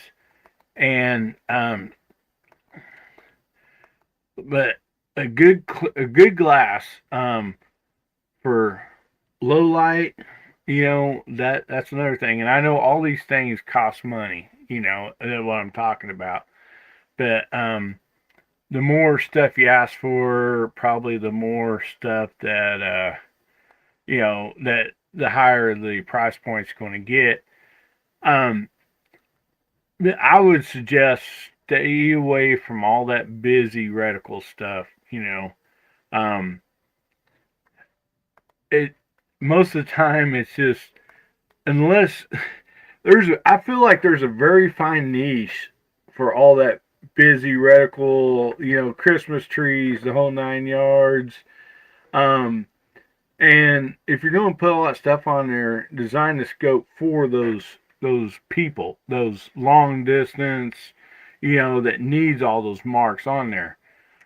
Don't put that on a 4x16. I mean, especially with illumination, everything's lit up, I mean, save yourself some money, and don't busy that thing up on something that somebody's not going to shoot real long distance, So anyway, real quick, we're going to do the giveaway, but anything anybody want to add or say or whatever? And I think the 500 beans and less. I mean, the cheaper you can get it down there, of course, the more you're going to sell. But if you can stay below that area on the price point, you're definitely going to have a lot of people use it. But real quick, anybody else want to throw something in before we go to the giveaway real quick? Yeah, I shot up to 800 with my 308 with a Athlon entry level scope. The only problem with that one, and I knew going in, is it didn't have enough elevation. Mm. So that's when the first focal plane comes handy. I was able to hold maybe 4 dashes below the center dot, and I was hitting that 800 target constantly. That's when it comes in handy because it's true. Whatever it is, it's a true hold. Um, Other than that, you don't really need it. so, you know, so and that's the difference. We didn't talk about it quick, but between first and second focal plane, second focal plane stays the same size. First focal plane gets smaller or larger depending on your magnification. And sometimes it's hard if you got eye problems like mine. It's kind of hard to see that little dot there. But if you got good eyes, it's good. But yeah, that's all I wanted to say. Was this an Argos or was it? Yeah, it's an Argos BTR Gen 3. That's nice. Yeah. Yeah, and it has only 52 MOA. That means 25 or 26 down. Yeah, it's real limited. Yeah, real limited, or 40, something like that. So, but I was able to hold uh, and hit with the first focal plane without having to be usually with the scopes on the second focal plane, you have to be on the max Mhm. for those hold to be true. Yeah. Yeah. But, and that's what I always said. If you're not gonna use it up to 200 yards, I shot up to 100 yards with a 3x9 and hit the target. So it can be done. And I got bad eyes. I shot I shot F class for many years with a 3 to 18 Leupold scope. Yeah, Oh, I mean, perfectly good glass, fine crosshairs. You can do fine it, no cross. problem. yeah. And But I it's got some. holdovers. Yeah, I know. And I got some scopes that they're premium, but that's when the glass really makes a difference. I could shoot them 15 power and still hit that target constantly. So I would add one more thing that I wish that it might not be too expensive, but it might be a patent issue. Uh, I'd like my scopes to have automatic shut off for the illumination. That yeah, yeah, yeah, shake awake. yeah. Yeah, That was something I was going to say, and I forgot about it. Thanks for bringing that up. Yeah, shake awake would be very nice. because every And other time I go to the range and I've discovered that I forgot to turn off the illumination, it's like gotta drag out another coin battery to put in. especially when you're doing videos, because you're like, Yeah. oh, I'm going to finish this up, and then you always forget to turn it off. And Denny makes a good point. He says a lot of deer were killed with tactical scopes back in the day, and iron sights too. This is a luxury for sure, but I get closer to retirement. I sure appreciate good glass. Yeah, I can Yeah. tell And you, the Makes a Tasco difference. 6 to 24s that were made in Japan Oh, are they're nice. highly Yeah. collectible now. And I have one to shoot competition and vintage class with, and they're actually really good. Yep, that glass makes a difference. yeah, Was it Hoya who made the glass? I forget. I guess I For, don't for know. those. Yeah. yeah. I mean, like I seen a buddy of mine shoot across a big field with a 3x9. Only crosshairs on a scope. He's just using the Kentucky windage off of his Right, crosshairs. right. No marks, no nothing. And he's like, okay, I know what this will do at 50 yards or whatever. And he just did Kentucky windage and, dropped the deer. And, so, I mean, but yeah, it's good stuff. Yeah, 2032 batteries around the world. Yes, Yeah. you are. Yeah. Yep. Got to Well, invest me in sell. I know, right? I need to buy some stocks there. yeah, no kidding.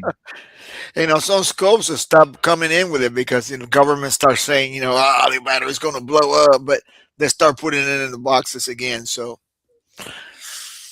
Yeah, no doubt about that. And real quickly, let's go ahead and bring up this giveaway tool here, and we'll see who the winner is. You do have to be present to win, and tonight the winner, if they're present, wins the skinny golden knife, and quite the knife. I really like it. Somebody can give us a countdown. We'll go ahead and give this thing a spin and see who wins. We got 22 entries. 3, 2, 1, spin. All right, round and round she goes.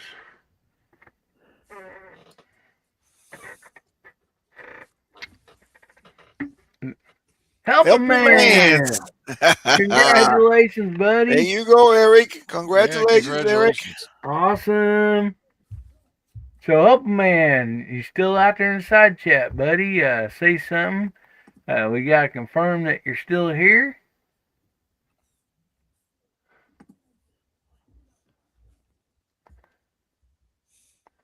Yeah, Hopefully. congratulations out there.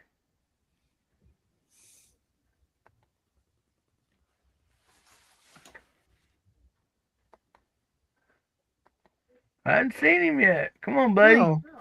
He was here a minute ago. Yeah, he was.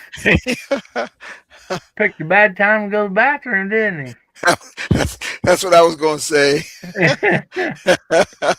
Yeah. Come on, Help man. You still out there, buddy? Say something on side chat.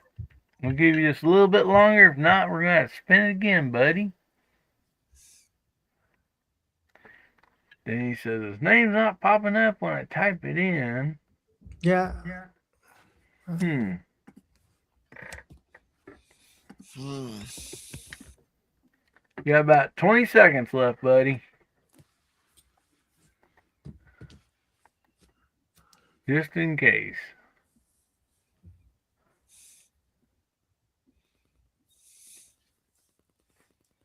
All right.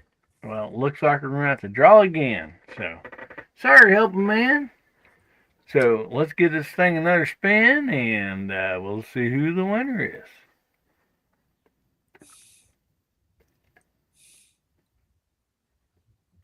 Hasbro.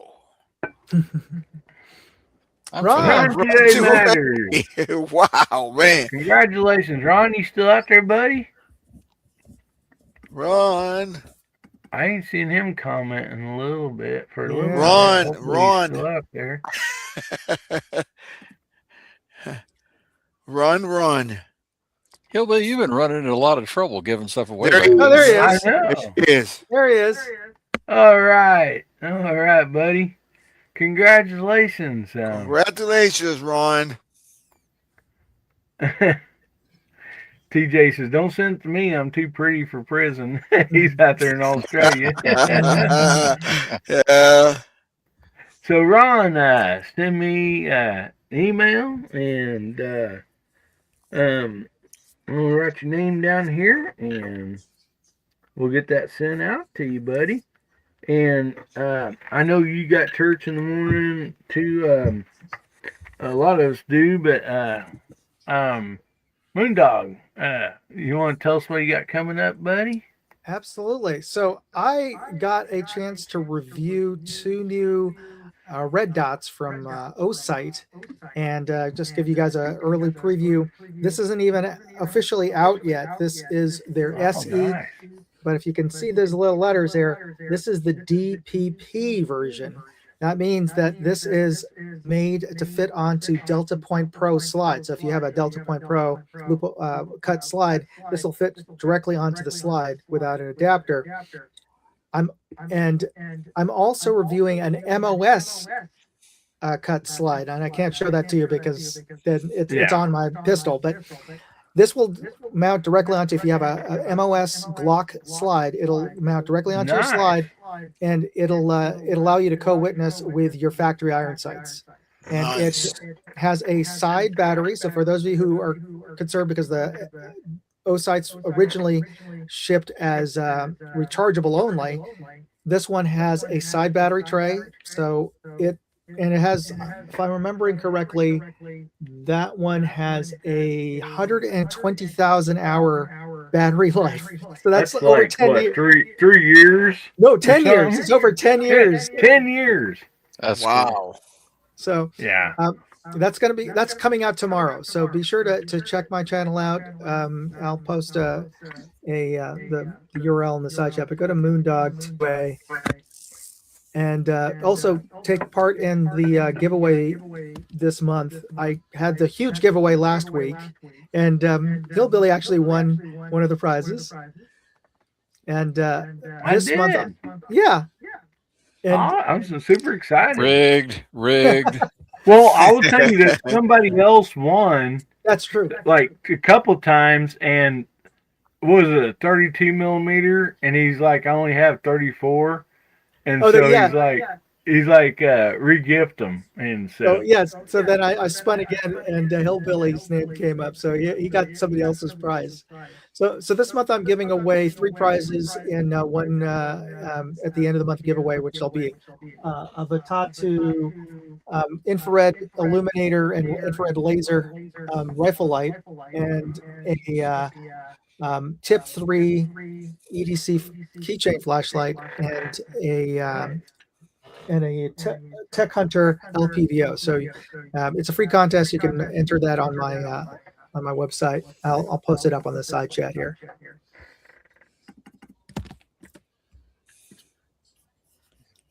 So that's what I got going on. awesome. Well, good stuff, buddy, and everybody go check that out and check out Moondog. And he has 3 channels: Moondog 2A, Moondog Reviews, and Moondog Go. So go check him out and subscribe if you're not already. Good stuff over there. And there we go. Thanks a lot for being here, buddy. Always appreciate you. Of course. Thanks for putting out those awesome review videos for all of us to go watch and make a decision on what optics we're going to buy. And Absolutely. And before I jump off, I just want to say, because Jamie's not here, y'all get to church tomorrow. Absolutely. So I'm going to preserve my my choir voice since I'm the tenor in the choir. So you guys, there you go. There you go. Good night, gentlemen. Good night, night, buddy. Tom. Good to see you. So Jose, what you got coming up, buddy? So Monday we got a series of videos coming out that I call Hush Can Days. We are using the Anechoic Hush Can on the Tika T1X, and Monday 7:30 p.m. we are at the J Delta 22 channel. We are shooting the Tika T1X with Hiibilly match, and definitely changes the point of impact. But I'm having a blast with my can. I can. Yeah, I am having a blast, and I went over to. I don't want to give them advertising for free, but I went to a local shop here and got some CCI Quiet Target, and I can't wait till Monday. Got willing, I'm going out to try it. It's the CCI that runs at supposedly at 720 feet per second. So, and then next week, stay tuned. In a couple of weeks, you're gonna see Jimmy, my friend, is bringing his, I think it's 357 or 45 cal air gun. And Monday, God willing, we are making a couple of videos. So stay tuned for that. That thing is a beast. You talk about sending that thing, that 45 caliber pellet. Well, it's actually a projectile. I mean, that thing has some pep in there. So, and then we're going to do some with a couple of his rifles at 100 yards as well. So stay tuned for that. Appreciate you having me tonight. It's good to see the side chat, and it's good to see you and Hasbro. Well, thank you so much for being here, buddy. And everybody go check out J Delta 22NC and also D Smoking 22. And Packrat says, J Delta, can you use a tuner on the threaded barrel? Can you use a tuner on the threaded barrel? Yeah, there are some tuners that threads right into the barrel. They have adapters for them. They got adapters for them. Yep, they sure do. I think Eric Cortina, the easy ones, he got both with thread and without thread. So yeah, he can. I want to know, can you suppress a Remex? I'm just asking for a friend. Oh, really? Hey, I didn't want to say this, but I bit the bullet, and it's my brother Hasbro's fault. Um, I he go, yeah, right. I order a from PQP. Order a tuner for the 1761. Oh, he's trying to make it Annie. catch up to the original. I don't know if I make. Got some videos coming with that. Those are gonna be a surprise with Annie 54 Annie. But that 54 Annie will look really, really amazing with that nice muscular stock that Hasbro has down there in Indiana. Yeah, that's true.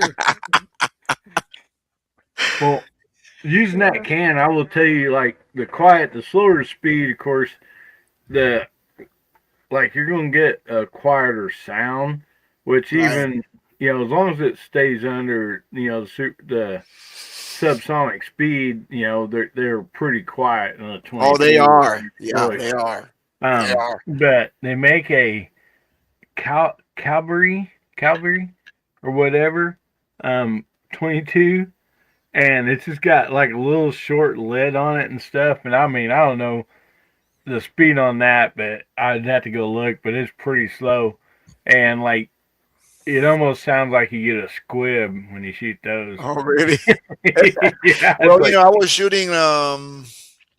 Usually the all my rifles shoot the hot. The Hiibilly mash shoots really hot. I mean, you hear that. Pow. Yeah. But I shot without my hearing protection 2 rounds just to hear it, and it cracked. And then I said, yeah, the can sounds okay. But I put the can back on and shot a couple of shots of Hiibilly mash. It's quiet. Even with almost supersonic, it's still quieter. So, yeah. but I'm glad I got it. I'm having fun, so really enjoying it. Yeah, and like they say elevation makes a difference on the speed and all that, but I don't Right. know like how much that difference makes between sea level in Colorado or whatever. But most usually, like if I shoot anything, like what is it, like 13 or 1280, 1270 and below, like I definitely don't need any earbuds or nothing. I mean, Yeah. they don't have that crack, so So I know this is gonna be low because it's 720, but I know I'm gonna record it so you guys can hear. That thing's gonna. I know it's gonna whisper. yeah. I know it's gonna whisper. Turn your Yeah. camera on like the most frames per second and see if you can see the bullet going down there. Yeah, I know, right? I'm gonna do that. Put It's 700. yeah, Hey, if yeah, you get yourself one of those spotting scope cameras, like I'm telling you that I just right. did, you can literally watch it right through the telescope all the way there. Yeah. You really see it. Now, Voodoo says it's all about the fun. Yes. Alrighty. Well, guys and girls, go check out Jose. Hasbro, what do you got coming up, buddy? Well, sleep, Yeah. shower, Yeah. day of recovery, and then I got a bunch of stuff to catch up on. I'm behind on a few things. I'm gonna redo that BCA barreled 1022. Get that out there. Got some laser work I'm behind on. Got to get that done.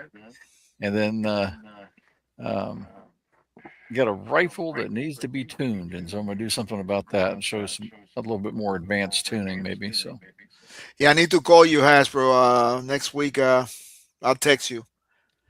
'Cause I okay, got some questions for it. That tuner. all right. And I got a stock to trade you for a voodoo. I'll trade you even. I'm just telling you. How about with ZZ with That's a little ready bit to harder. go, scope and everything? It is ready to go. That's for sure. Yeah, but using it, and then you got that nice wood I used stock it. you're working on, and I used that yeah, CZ today and didn't do so well, but I took it yeah, dirty, and I never do that, and I paid for it, so it's okay. yeah. It's all right. It's a learning curve. Yeah, but I keep learning the same thing, so I'm not sure. It's a boomerang. Yeah, pretty soon you go, oh, okay, yeah, I got it now. Yeah. Yeah. mean, it shot good. It just didn't shoot what it could. So Awesome.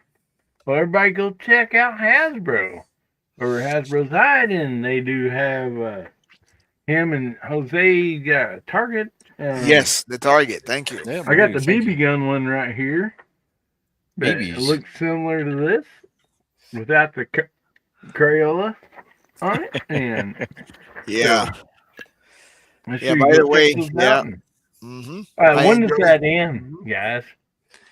It said the end of August. To me, I don't know, Jose. Maybe go a little bit longer because we added the BB gun stuff. But Right. um, I'm going to got shoot stuff- it again. Yeah. Next week I'm shooting it again. I got stuff coming in for our prize pool stuff, so it'll be I pretty got good. some stuff too. Yep.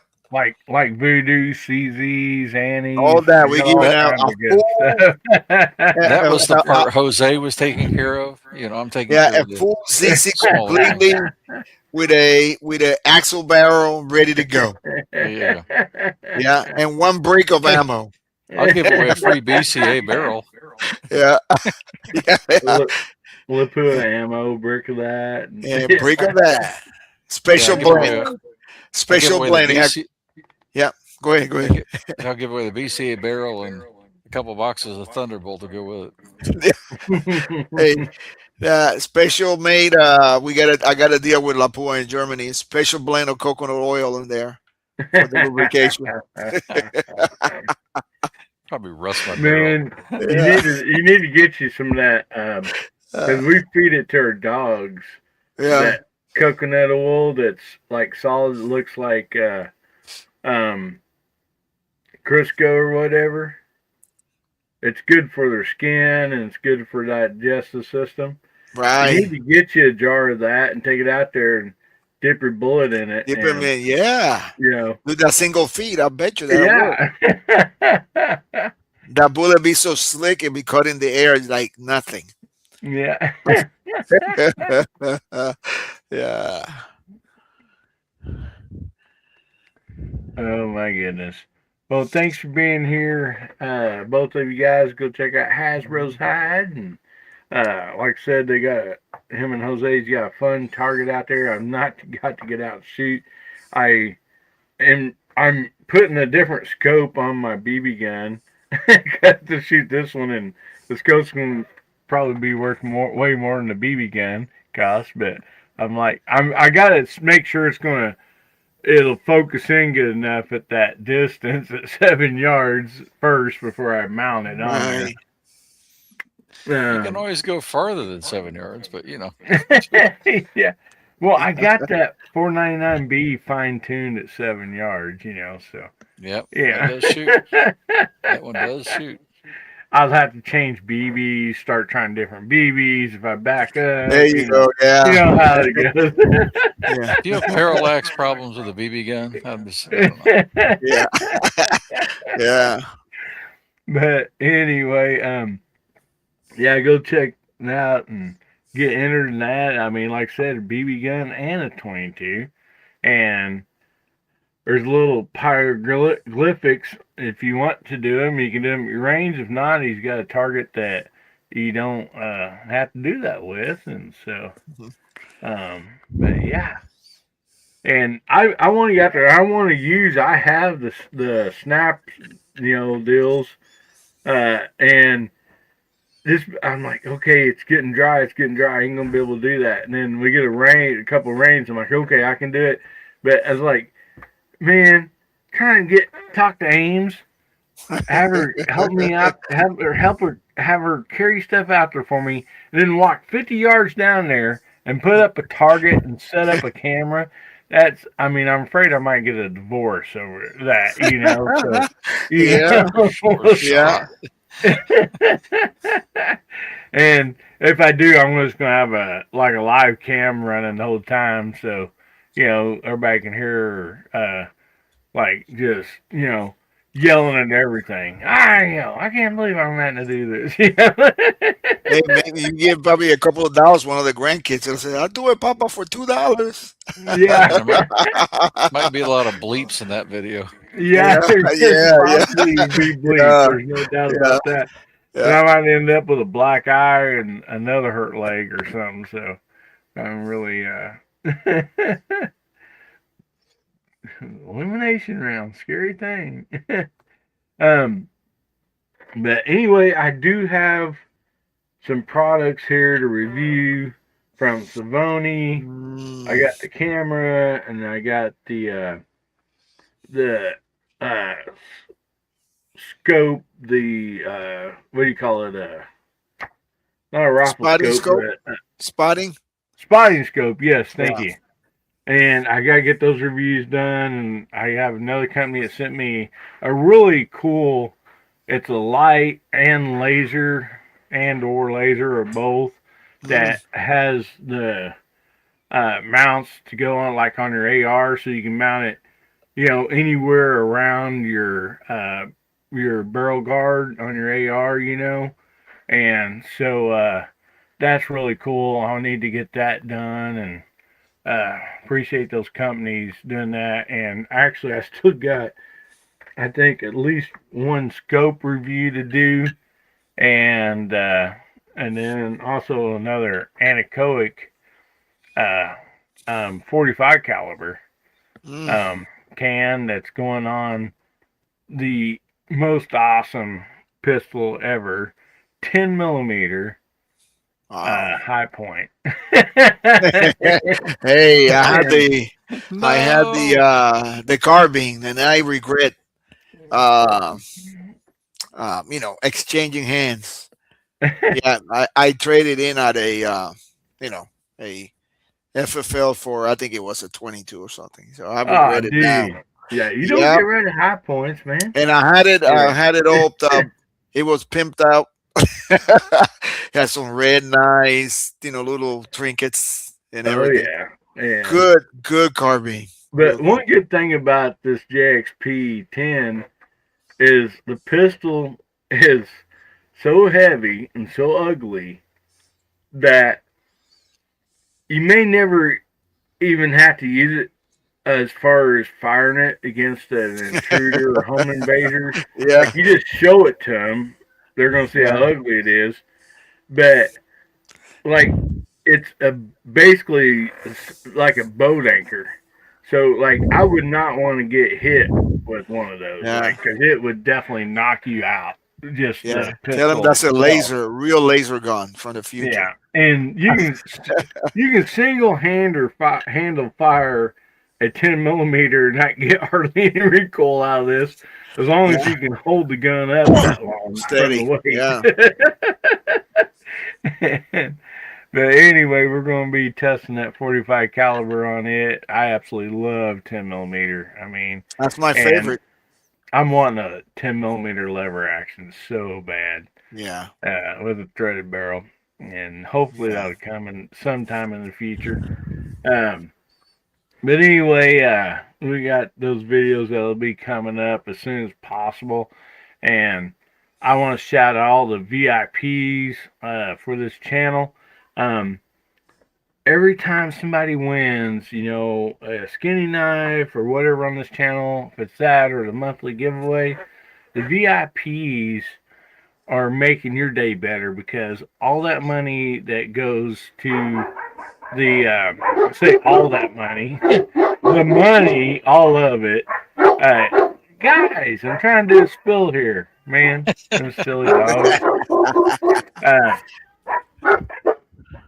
Anyway, goes to the giveaway. So every time somebody wins, it's like tonight, Run 2A, they make your day better. It's the VIPs, the memberships that do that. So big shout out to them. And I don't know, our dogs are very excited right now. And so we're going to go ahead and leave y'all this. Sorry about that. Remember, God, family, country. Make somebody's day better, will you? And if the good Lord's willing, the creeks don't rise, we'll be seeing you again, Hiibilly Nation. Everybody say goodbye. Good night. We